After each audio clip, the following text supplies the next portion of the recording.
Pessoal, por distração, eu engoli o M no nome do Charles Manson e o chamei várias vezes de Mason. Infelizmente, eu só percebi o erro após a edição. Futuramente farei outra gravação para corrigir essa. Obrigado pela compreensão e tenha um bom episódio.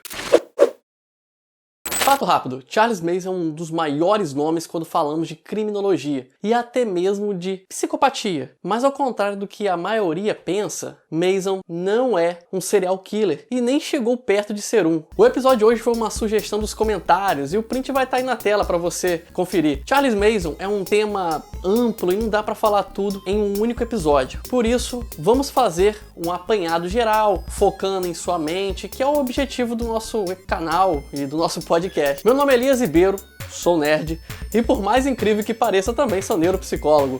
Bem-vindos ao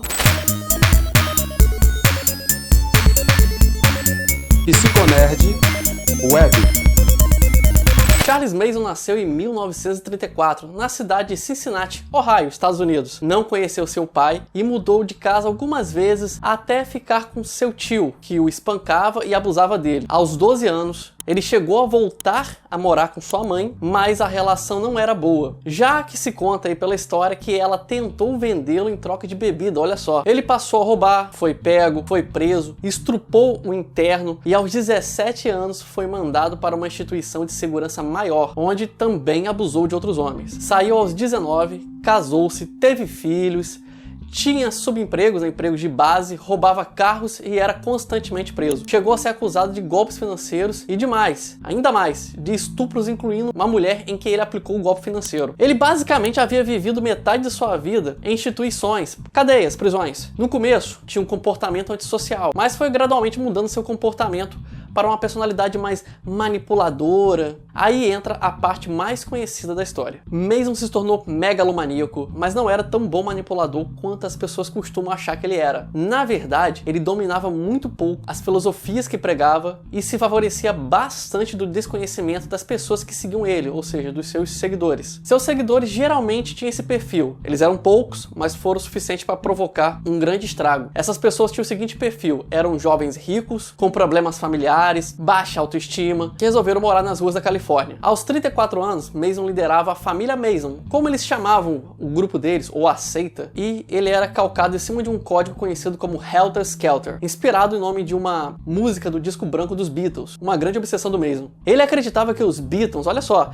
tinham passado uma mensagem secreta através das letras. Para Manson, estávamos prestes a entrar em uma guerra racial, onde os negros sairiam vitoriosos, mas estariam perdidos, seriam incapazes de dominar o mundo. Aí, a família Manson, segundo a profecia dele, iria entrar em cena para liderá-los e comandá-los. Olha só a linha de pensamento que o Manson seguia. A guerra não aconteceu, claro. Então, Manson achou que teria que cometer os crimes que fizessem os brancos ficarem com raiva, ou se irritarem, como forma, olha só, de ensinar os negros, na mente dele, é claro, a cometer os crimes, a irritar os brancos. Então, em 9 de agosto de 1969, o grupo de Manson, sem ele, claro, invadiu uma casa em Cielo Drive, no número 1050, em Bel Air, alugada pelo cineasta mundialmente conhecido Roman Polanski. Eles balearam e esfaquearam a esposa de Polanski, a atriz Sharon Tate, que, veja bem, estava grávida e acompanhada de mais 2 amigos. Roman Polanski não estava na casa no momento do crime. Sharon Tate estava há apenas 15 dias de ter o bebê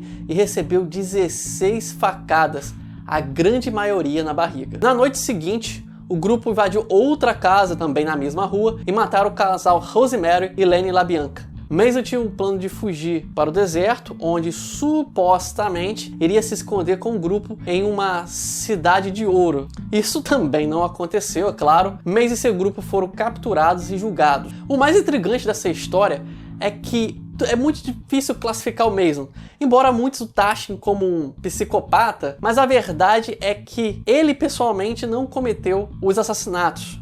E nunca disse diretamente para ninguém cometer também esses assassinatos. Ele orientava uma teia de ideias conspiratórias, ele criava uma teia de ideias conspiratórias com o intuito de levar seus seguidores a cometerem os crimes.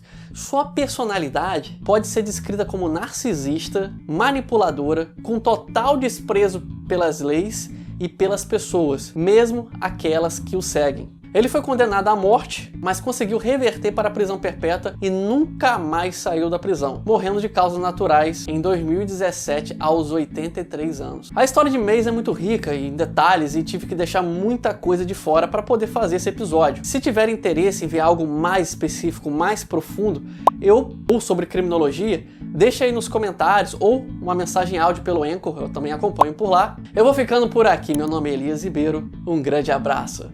Criado por Elias Ribeiro. Com trilha sonora de Kevin MacLeod.